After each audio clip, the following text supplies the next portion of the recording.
Next हमारा जो topic है इसमें हम डिस्कस करेंगे जुपिटर को हम देखेंगे पाइसेस असेंडेंट में, यानी फर्स्ट हाउस का लॉर्ड जायचे के 12 घरों में मौजूद हो तो क्या असरात देगा। इसको हम ज़रा थोड़ा सा क्विक करेंगे क्योंकि बहुत सारी चीज़ें आप लोग की अब क्लियर हैं, तो इसको मैं सिर्फ पॉजिटिव नेगेटिव अच्छा बुरा या एक दो मेन चीज़ों पे एक्सप्लेन करूँगा ताकि हम इसको जल्द से जल्द वाइंड अप कर सकें।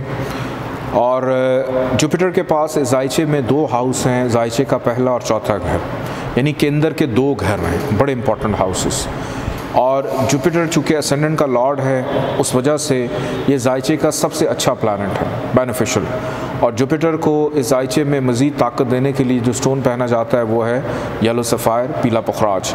लेकिन इसकी कंडीशंस क्या क्या हैं इसको देख लेना है और इसकी पोजीशंस को देखना है क्या होगा। सबसे पहले जुपिटर अगर जायचे के फर्स्ट हाउस में मौजूद होगा तो साहिब जायचा के लिए बहुत पॉजिटिव रहेगा और अपने ही घर में ओन साइन का यहाँ पर इसको 2 चीज़ें मिलती हैं। एक तो ये है दिशा बल, डायरेक्शनल स्ट्रेंथ में स्क्रीन पर इस वक्त मौजूद नहीं है, लेकिन अब ये चीज़ें अब आपको नोट खुद से याद करनी है, खुद से भी समझनी है कि जुपिटर फर्स्ट हाउस में अगर होता है तो इसको दिशा बल मिलता है। प्लस यहाँ पर इसको मिलेगा एक राज योग जिसका नाम है हमसा पंच महापुरुष योग, यानी 5 महापुरुष योगों में से जुपिटर का जो नाम है वो है हमसा।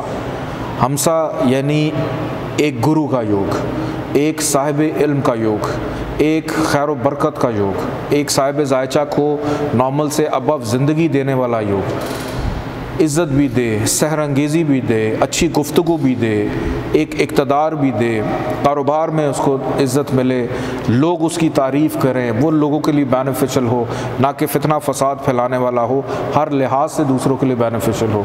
तो यहाँ पर जुपिटर बहुत अच्छा रिज़ल्ट देता है और जिधर जिधर इसकी नज़र पड़ती है, यानी 3 नज़रें हैं इसकी, 5वीं 7वीं और 9वीं। 5वें घर को देख रहा है, 7वें को देख रहा है और 9वें को देख रहा है। बेटे का योग औलाद के लिए अच्छा, अज़दवाजी ज़िंदगी के लिए अच्छा, शराकदारी के लिए अच्छा और वालिद और नसीब के लिए बेनिफिशियल ये साबित होता है। जुपिटर अगर जायचे के 2nd हाउस में मौजूद हो तो यहाँ पर फाइनेंशली तौर पे बड़ा स्ट्रॉन्ग रहता है साहिब जायचा के लिए। ख़ानदानी रवायात की कदर करने वाला, ख़ानदानी रवायात पे चलने वाला, ख़ानदान को जोड़ के रखने वाला, अच्छी मीठी गुफ्तगू, इल्मी गुफ्तगू करने वाला, दूसरों से दिल की बात बर वक्त करने वाला, बुज़ुर्गों से खिदमत करवाने वाला। एक होता है ना बुज़ुर्गों की खिदमत करना, अब यहाँ पे अगर जुपिटर ऐसी आए तो बुज़ुर्ग उल्टा इसकी खिदमत कर रहे होंगे, बड़ा चंगा बच्चा है, ऐदा काम करो, ऐदे काम आओ, ऐदा ख्याल रखो। तो यहाँ पर दूसरों से अपना ख्याल करवाने वाला, खुश खुराकी करने वाला, सेविंग के हवाले से बड़ा बेनिफिशियल। और यहाँ से इसकी 3 नज़रें हैं, 6ठे घर पे, 8वें घर पे और 10वें घर पे। बीमारी से दूर रखेगा, नाउमीदी से दूर रहेगा, करियर के अंदर बड़ा बेनिफिशियल होगा क्योंकि 10वें घर का लॉर्ड है और अपने ही घर को दूसरे घर से देख रहा है। जो भी करेगा उसमें स्ट्रांग रहेगा। और जब जुपिटर की दशा, अब यहाँ पे वो जो सवाल आया था शुरू में कि हम कैसे किसी को कहें कि आप के लिए प्रेडिक्शन कैसे की जाए, तो आपके सामने जब जायचा है और उसमें जुपिटर अगर ट्रांजिट करता है 10वें घर से, या जुपिटर दूसरे घर से ट्रांजिट करता है, या जुपिटर की दशा अंतरदशा परिंतर दशा शुरू होती है, तो आप उसमें उसको कह सकते हैं कि आपके जायचे में जुपिटर अच्छा है। ये मैं पाइसेस असेंडेंट की बात कर रहा हूँ, सबकी बात नहीं कर रहा। जो इस वक्त जायचा चल रहा है सिर्फ उसी की बात हो रही है कि यहाँ पे आप उसको प्रेडिक्ट कर सकते हैं कि इस अरसे में आप अपना कारोबार शुरू करें, आपको डेफिनेटली फाइनेंशियल फ़ायदा होगा। और फिर उसका स्टोन भी कैरी करवाएं। जुपिटर अगर जायचे के 3rd हाउस में मौजूद हो तो यहाँ पर इसको मिलता है केंद्राधिपति दोष, यानी 2 घरों का लॉर्ड, पहले और 10वें घर का लॉर्ड नीम नहज घर में चला जाता है, फजूल की मेहनत हार्डशिप में। साहिब जायचा ख़ुद भी, उसका करियर भी और हर चीज़ अब मेहनत से निकल कर कहाँ पर जा रही है, 7वें घर पर नज़र पड़ रही है, 9वें घर पर पड़ रही है और 11वें घर पर। टोटल इसने 6 घरों को ख़राब किया हुआ है, पहला घर, तीसरा घर, 7वां, 9वां और उसके बाद 10वां भी, क्योंकि 10वें का भी लॉर्ड है। आधे से ज़्यादा जायचा तो एक ही सियारे ने ख़राब किया हुआ है। तो इसको क्यों केंद्राधिपति दोष कहते हैं, यानी एक सियारा आधे से ज़्यादा जायचों के जो हाउसेस हैं उनको उसने ख़राब कर दिया और आधे बचे हैं, उसमें से वैसी 2 नहस हैं। जो आधे बचे हैं उनमें से 2 नहीं बल्कि उनमें से 3 वैसी नहस घर हैं, 6ठा 8वां और 12वां, और पीछे कितने बचे? 3 घर। तो 3 घरों के ऊपर ये बेचारा अपनी ज़िंदगी गुजार रहा है। तो इस वजह से केंद्राधिपति दोष का कॉन्सेप्ट अभी आपको समझ आएगा, ये अभी माइनर है तीसरे घर में, ये मेजर नहीं है। तो यहाँ पर अज़दवाजी ज़िंदगी से रिलेटेड प्रॉब्लम, वालिद से प्रॉब्लम, काम काज कारोबार में प्रॉब्लम, और जिन घरों से आया है पहले से और 10वें से, उन घरों में भी प्रॉब्लम्स हो सकती हैं। अब हार्डशिप उसकी बढ़ जाती है। बग़ैर मेहनत की ज़िंदगी में कभी कुछ नहीं मिलता। कि कई अक्सर लोग इस दुनिया से चले जाते हैं, लेकिन कुर्सी पे बैठे बैठे काम कर रहे थे, काम करते करते बेचारे इस दुनिया से, यानी इतना काम का लगन और भूत सवार के आखिरी लम्हे तक काम करना है हमें। आगे बढ़ते हैं। जायचे के 4th हाउस में अगर जुपिटर मौजूद हो तो यहाँ पर पॉजिटिव, और यहाँ से नज़र डाल रहा है 8वें पे, 10वें पे और 11वें पे। नाउमीदी भी कम करेगा, करियर में ग्रोथ भी देगा, ख़र्चे को भी कम करेगा। अपनी दशांतर जथा में ज़मीन, जायदाद, प्रॉपर्टी, लैंड, एग्रीकल्चर, बिज़नेस, इन तमाम चीज़ों में फ़ायदा, वालदा का ख्याल रखने वाला। जुपिटर अगर जायचे के 5th हाउस में हो, बेटे का योग बनाएगा। यहाँ पे शर्फ का है, बहुत अच्छा है, अक्लमंद, इल्मी तौर पे, मजहबी जुनूनियत भी होगी, रूहानियत भी उसमें होगी, लेकिन ये पॉजिटिव जुनूनियत होगी, नेगेटिव नहीं होगी उसको। और मोहब्बत करेगा, बड़ी जायज़, पाकीज़ा, उसमें आसानी भी रहेगी। और यहाँ से इसकी नज़र पड़ रही है जायचे के 9th, 11th and 1st house पे, तो इन हाउसेस से रिलेटेड चीज़ों को भी पॉजिटिव, लेकिन डिग्री वाइज उसकी ताकत ज़रूर देख लीजिएगा।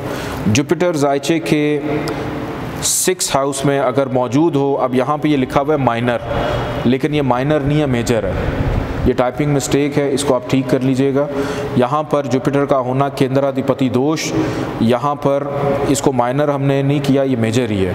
अभी एक मेजर प्लस भी आएगा, वो मेजर प्लस जो है वो आगे चल के देखते हैं क्या आता है। यहाँ पर अगर जुपिटर ख़राब हो तो केंद्राधिपति दोष है कि आधे से ज़्यादा जायचा ख़राब हो जाता है। जिन घरों से आया उनको भी ख़राब कर रहा है, जिधर बैठा है वहाँ भी ख़राबी दे रहा है, और जहाँ जहाँ देख रहा है वहाँ से वहाँ भी ख़राबियों को मुंतकिल कर रहा है। साहिब जायचा भी मशकूक, करियर भी डिस्टर्ब, बीमारी भी एक्टिव, फिर नौकरी मिलने में भी प्रॉब्लम, फिर ख़र्चा भी कंट्रोल में नहीं होगा, ख़ानदानी मसाइल भी उसके रहेंगे कि जिधर जिधर नज़र पड़ रही है वहाँ भी प्रॉब्लम। जुपिटर अगर जायचे के 7th हाउस में मौजूद हो बाय बर्थ तो यहाँ पर जुपिटर अच्छा होता है। साहिब जायचा को लाइफ पार्टनर बड़ा समझदार, सुलझा हुआ, अक्लमंद, इल्मी तौर से साथ चलने वाला, साथ देने वाला, शराकदारी में फ़ायदा। और यहाँ से जिधर जिधर ये नज़र डाल रहा है 11th, 1st and 3rd house पे, इन हाउसेस की चीज़ों को भी एक्टिव करता हुआ पॉजिटिव करेगा, ख्वाहिशात पूरी करेगा, खुशी देगा, मुनाफा देगा, इल्म देगा, नॉलेज देगा, मेहनत और मेहनत का सिला देगा, बहन भाइयों से अच्छे ताल्लुकात होंगे, बहन भाइयों का एहसास करने वाला, उनका ख्याल रखने वाला। अज़दवाजी ज़िंदगी बड़ी पुरसुकून रहेगी उसकी। भले बाकी प्लैनेट्स बेशक आगे पीछे हों, जो मर्ज़ी हों, लेकिन जुपिटर अगर 7th हाउस में हो तो अज़दवाजी ज़िंदगी की खुशी देता है।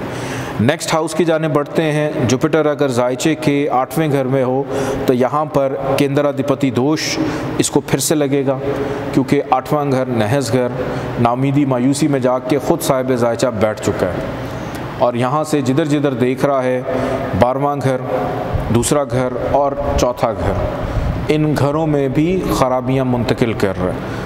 ख़र्चा भी आउट ऑफ कंट्रोल, करियर भी डिस्टर्ब, ख़ानदान में भी मसाइल, घर का सुकून भी बर्बाद और ख़ुद भी मायूसी की कैफियत का शिकार। और 8वें घर में बैठा हुआ है। 8वां घर होता है किसका? तनकीद का, रिश्वत का, गलत काम करने का। यहाँ से जुपिटर अगर मौजूद है जायचे के 9th हाउस में बाय बर्थ तो यहाँ पर एक अच्छा नसीब लेकर पैदा होता है बंदा।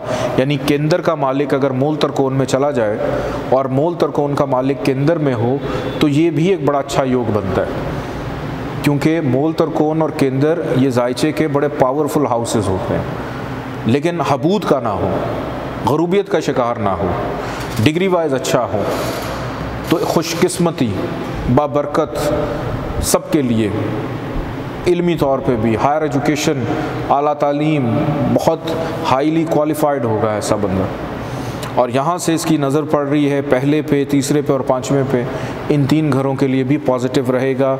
साहिब जायचा को भी ताकत देगा, मेहनत का सिला भी देगा, बेटे का योग भी बनाएगा, औलाद की खुशी भी देगा, मोहब्बत में भी आसानी। जुपिटर अगर जायचे के 10th हाउस में आ जाए तो यहाँ पर इसको मिलता है दोबारा से ओन साइन का, केंद्र में अपनी घर में है पंच महापुरुष योग, यानी राजयोग में से जो इसको योग मिल रहा है पंच महापुरुष योग जुपिटर का, उसको कहते हैं हमसा। हमसा नाम का पंच महापुरुष योग मिलेगा कि अब ये जायचा नॉर्मल से अबव हो जाता है, बहुत अच्छा हो जाता है हर लिहाज से, इज़्ज़त, शोहरत, रिस्पेक्ट, तरक्की, प्रमोशन, कामयाबी, मुस्तकिल मिजाजी, अच्छे अमाल, खुश अखलाक़ी, बादब, अच्छी गुफ्तगू करना, ज़मीन जायदाद प्रॉपर्टी का मालिक होना, अच्छा घर, गाड़ियाँ होना, औलाद की खुशी मिलना, और उसके साथ साथ सेहत के मामलात भी कंट्रोल में रहते हैं उसके। कर्ज़ देने वाला होता है ना कि लेने वाला, देने वाला हाथ बन जाता है, लेने वाला हाथ नहीं रहता उसका। यहाँ से आगे बढ़ते हैं। जुपिटर अगर जायचे के 11th हाउस में आ जाए, ये अब वो पोजीशन है जहाँ पर इसको हबूत मिलता है, और यहाँ पर ये होता है डबल केंद्राधिपति दोष, यानी मेजर प्लस। ये सबसे ज़्यादा वर्स, यानी नहज घरों से भी ख़राब बुरा हो जाता है, क्योंकि 11th हाउस है इंसान के मुनाफे का। अगर मुनाफा नहीं होगा तो ज़िंदगी में क्या होगा? नुकसान, हर चीज़ का नुकसान, समाजी नुकसान भी, ख्वाहिशात का नुकसान भी, बहन भाइयों का नुकसान भी। अगर एक इंसान की ज़िंदगी में ख्वाहिशात ही ना हो तो इसका मतलब ये कि वो बावला है, उसकी सोचने समझने की सलाहियत ही नहीं है। तो इस घर में अगर इसको हबूत मिलता है और डबल केंद्राधिपति दोष हो जाता है तो बहुत ज़्यादा ख़राब हो जाता है। और यहाँ से बैठकर जिधर जिधर भी देखेगा, 3rd हाउस में, 5th हाउस में, 7th हाउस में प्रॉब्लम्स ही प्रॉब्लम्स देगा, और जिन घरों से आया है उन घरों को भी प्रॉब्लमेटिक रखेगा। यानी 10th हाउस का लॉर्ड अपने से एक घर आगे बैठ जाता है तो वो ख़राब है पाइसेस असेंडेंट वालों के लिए। बेटे का योग तो बना देगा, लेकिन वो बेटा फिर किसी काम का नहीं होगा, नाफरमान औलाद दे देगा, क्योंकि औलाद का सुख ही नहीं दे रहा। नज़र पड़ रही है जुपिटर की 5th हाउस पे। जो सुख देना था वो अब डिप्रेशन में चला गया, जो मोहब्बत देनी थी वो मायूसी बन गई है, जो इनाम था वो नुकसान हो गया, जो अनसर्टेन गेन था वो अनसर्टेन लॉस हो गया, कि ऐसा फ़ायदा जो वहम गुमान में भी नहीं है वो मिलना था, वो अब ऐसा नुकसान हो गया जो वहम गुमान में भी नहीं है, ऐसी बैठे बैठाए ख़र्चा हो गया। तो जुपिटर की जब भी दशा अंतरदशा चलेगी इसको भुगतना पड़ेगा ख़राबी को। तो यहाँ पर ही अब सदक़ात दे जुपिटर के। अब जायचे के 12th हाउस में अगर जुपिटर आ जाए तो यहाँ पर इसको फिर से मिलता है केंद्राधिपति दोष, क्योंकि 2 घरों का लॉर्ड है, ख़राब जगह पे जाके बैठ गया है, ख़र्चे के घर में, ख़र्चे से निकल ही नहीं पाता। और जिधर जिधर देख रहा है जायचे के 4th हाउस में, 6th हाउस में और 8th हाउस में, यहाँ भी चीज़ों को, ख़राबियों को एक्टिव ही करेगा।